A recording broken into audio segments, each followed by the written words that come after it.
নমস্কাৰ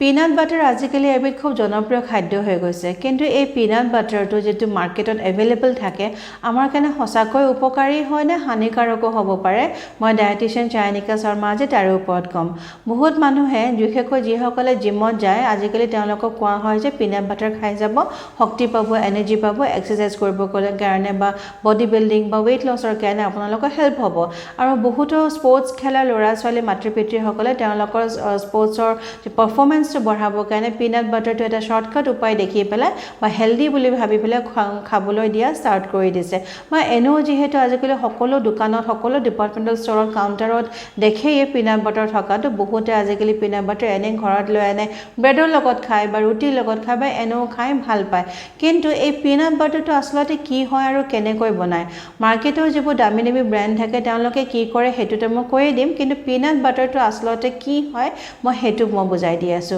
নৰ্মেল যিবোৰ পিনাট বা গ্ৰাউণ্ডনাট মানে আমাৰ ৰঙা বাদামটো পিচি পেলাই যেটো পেষ্ট ওলাই হেতুকে পিনাট বাটাৰ বুলি কোৱা হয় কিন্তু যেতিয়া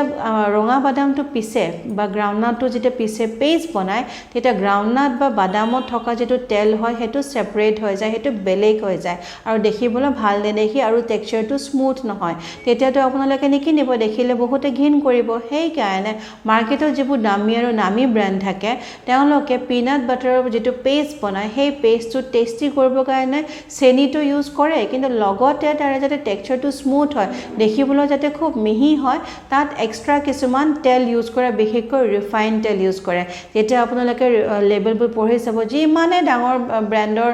পিনাট বাটাৰ নহওক তাত চাব লিখিব তাত ভেজিটেবল অইল লিখা থাকিব বা কিছুমানে ক্লিয়াৰলি লিখিব যে ৰিফাইন ভেজিটেবল অইল থাকে বা sunflower oil safflower oil soybean oil sesame oil লিখা থাকে বা কিছুমানে তেল থকাটো নিলিখিলেও ইমালচিফায়াৰ লিখিব যেনে INS 471 INS 322 কিন্তু এই গোটেইবিধ তেলৰ কথা মই আজি কিয় কৈ আছো কাৰণ ৰিফাইন তেলটো আমাৰ কাৰণে হানিকাৰক হয় কাৰণ নৰ্মেল যিবোৰ পিওৰ তেল হয় যেনে ধৰক পেৰামিঠা তেল হওক বা যিকোনো ভেজিটেবল অইল হয় সেইবোৰ যেতিয়া ৰিফাইন কৰে যেটো প্ৰক্ৰিয়া হয় ৰিফাইন কৰাৰ প্ৰক্ৰিয়াটো তেতিয়া তেলটো নষ্ট হৈ যায় তাত থকা যিবোৰ বেড কোলেষ্ট্ৰল যিবোৰ আমাৰ হাৰ্টৰ কাৰণে খুব হানিকাৰক হয় যেনে ট্ৰাইগ্লিচাৰাইড LDL VLDL এইবোৰ তাত বহুত বেছি পৰিমাণতকে ৰিফাইন তেলত পোৱা যায় আৰু লগতে ৰিফাইন তেলত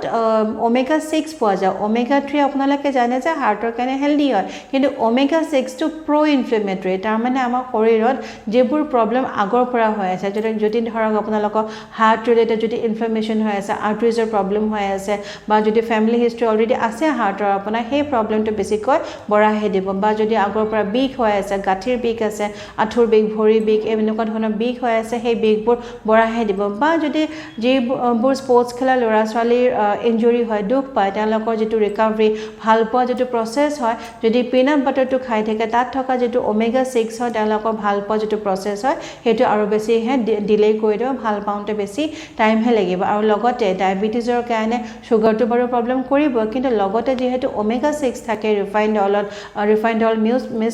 মিক্স কৰাৰ কাৰণে সেই প্ৰ ইনফ্লেমেটৰী হোৱাৰ কাৰণে বহুতৰে ইনসুলিন লেভেলটো বঢ়াই দিব বা কিছুমান হানিকাৰক যিবোৰ তাত কেমিকেলছ থাকে বা যেটো প্ৰসেস হয় হেতুৰ কাৰণে কিছুমান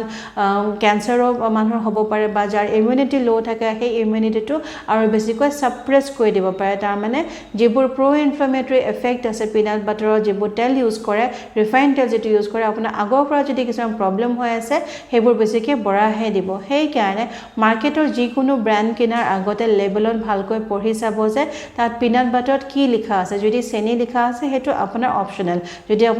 আপোনালোকৰ ডায়াবেটিছ নাই চেনি খাব বিচাৰিছে হেতু কিনক যদি ৰিফাইন্ড অইল বা ভেজিটেবল অইল লিখা থাকে বা ইমালচিফায়াৰ লিখা থাকে হেতু নিকিনিব কিন্তু পিনাট বাটাৰটো বহুত হেলদি হয় আৰু বহুতে খাবলৈ ভাল পাইছে এতিয়ালৈকে জনে ইউজ কৰিছে ঘৰতে কেনেকৈ বনাব পিনাট বাটাৰ বা নৰ্মেল যেটো গ্ৰাউণ্ডনাট হয় হেতু আপোনাৰ বাটাৰ ফৰ্মুলা বনাব লাগিলে বজাৰৰ পৰা যেটো আপোনাৰ ৰঙা বাদাম কিনিব ধুই পেলাই শুকাই পেলাই ভালকৈ ৰোষ্ট কৰিব শুকানে ভাজিব বাকলিটো গুছাব মিক্সিত পিচিব বেছিকৈ পিচিলে মিহি হৈ যাব কিন্তু মাৰ্কেটৰ নিচিনা যদি ধুনিয়া হ'ব লাগে দেখিবলৈ যদি ভাল লাগে তেতিয়া আপোনালোকে যেটো পেৰামিঠা তেল হওক বা এক্সট্ৰা ভাৰ্জিন অলিভ অইল হেয়া যদি এক চামুচ মিক্স কৰি দিয়ে ভালকৈ মিক্স হৈ যাব যাব আৰু টেক্সচাৰটো খুব স্মুথ হৈ যাব চেনি দিয়াটো আপোনাৰ হেতু অপচনেল হয় আপোনালোকে যদি খাব বিচাৰে ইউজ কৰিব আৰু যাৰ ডায়াবেটিছ থাকে ইউজ নকৰিব হেতু কোনো প্ৰবলেম নাই কিন্তু মাৰ্কেটৰ যিকোনো পিনাট বাটাৰ কিনাৰ আগতে তাৰে লেবেলটো নিশ্চয় পঢ়িব আৰু এই ভিডিঅ'টো সকলোৰে লগত শ্বেয়াৰ কৰিব লাইক কৰিব কমেন্ট কৰিব ধন্যবাদ